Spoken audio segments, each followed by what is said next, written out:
Na msikilizaji wa Radio Le Messager, tulipata fursa angalau ya kukutana na baadhi ya watangazaji wa sanaa ya Uvira.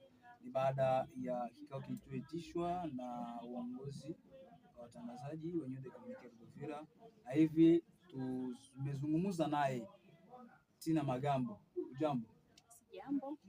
Labda kipi tunaweza tukaelewa, wasikilizaji wadau wa muziki wanaweza kaelewa kutokana na kikao ambacho kimefanyika hii leo tarehe 3 mwezi wa 5 kwenye ukumbi wa Radio Lukula? Kwanza kikao hichi kimekusanya mafanyakazi wengi zaidi ya 20.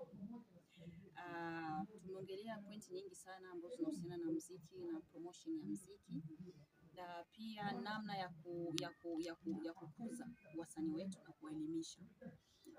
Nadhani kifupi ni hivyo. Na kufuatana pia na miezi mitatu iliyoisha, je, au kutokana tangu mwepo, kuna vitu ambavyo mmeshafanya kama realization na hatua ambayo mmeshafanya kwenye muungano wenu tuseme? Ya kwanza, mwanzoni ilikuwa ni vigumu sana kukutana na Chronicles kukaa sehemu moja na kuongea. Yote ilikuwa inatokana na kila mtu wa kujiona bora na unafiki ambao unadumu ndani yetu. Lakini kwa sasa toka tuwe sawa, tuwe na kauli moja, tujiweke sawa, tukae sehemu moja tuongee, naona mabadiliko yameshakuwa. Namna ya kupromote, yana tunatembelea kauli moja. Naona sasa hivi mabadiliko ipo. Kwa sisi kwanza Chronicles. Na kupitia pia Chronicles, je, matarajio kwa jamii ya sio ambayo napenda sana, watakuwa wanatarajia muziki wa Uvira utafanya hatua kupitia muungano wenu? Unasema kupitia muungano wa Chronicles, muziki wa Uvira utakuwa unafanya hatua moja kupitia muungano au vipi? Hiyo ni lazima, sababu kama tumejitolea kusupport muziki, najua kwamba tutafika sehemu na muziki wetu. Tutafika sehemu. Na utofauti utakuwa wapi tofauti na gisi siku za nyuma kila mtu alikuwa na promote kivyake, na kwa pamoja kutakuwa tofauti gani? Labda utofauti utakuwa ni mkubwa, sababu kama nilivyosema, tutakuwa tunatembelea kauli moja. Tukisema tunaenda na huyu, tunaenda naye mpaka mwisho. Tukisema huyu yani tumkuze kwanza, tutamkuza na hatakuwa mpaka mwisho. Kwa utofauti ni huo. Tofauti na gisi zamani kila mtu alikuwa ukijisikia kwenda na shida utaenda naye, ukijisikia kwenda na gavu utaenda naye, lakini sasa hivi sio hivyo. Labda miradi ipi ambayo inatarajiwa kwa faida ya Chronicles, kwa faida ya wasanii siku za usoni? Nafikiri miradi ni nyingi, lakini sasa nikasema kwamba kwanza tuna mpango wa kufanya vikao na wasanii, vikao pia na Chronicles. Cha pili tutafanya niseme nini, kitu ambacho tulikuwa tunakifikiria hiyo iko kama bongo stats, bongo nini tena pale, bongo ile ya voila ile ya Tanzania.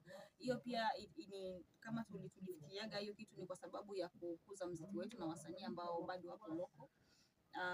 Na pia kuna vitu vingi ambavyo sisi kama muungano tulivifikiria na tukaona kwamba itakuwa sana. Nafikiri mambo ya kuweka wazi kwa sasa, sababu bado hipo, yani tupo tunaifuatilia kazi chini kwa chini. Tukiachana kidogo na muungano kwa sasa, muziki hauna kasi ile ambayo tulikuwa tunazoea. Unadhani tatizo ni ipi?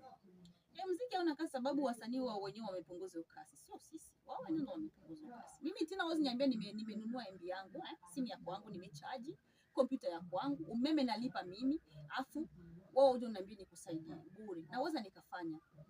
Naweza nikafanya lakini sio kila siku. Yaani wasanii wanashindwa kuheshimu mipaka yao.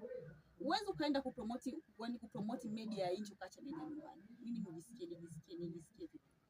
Mimi nakufanyia kazi bure. Kwa maana kuna wasanii ambao huwa wanalipa promotion nje ya Uvira, afu hapa nyumbani wanakuja wanaleta maneno. Wanalipa. Kwanza kutoka tu hapa Uvira mpaka Bukavu, Goma, wanalipa nauli. Si pesa inatumika. Sasa utaenda bure huko, wanalipa promotion huko, na kila siku kwenye mapeji zao wanapost ya watangazaji ambao wamewafanyia promotion huko. Mimi tena shaka jiona kwenye page ya msanii gani? Wewe Mbindo shaka jiona wapi? Yeye Isa shaka jiona wapi? Hakuna.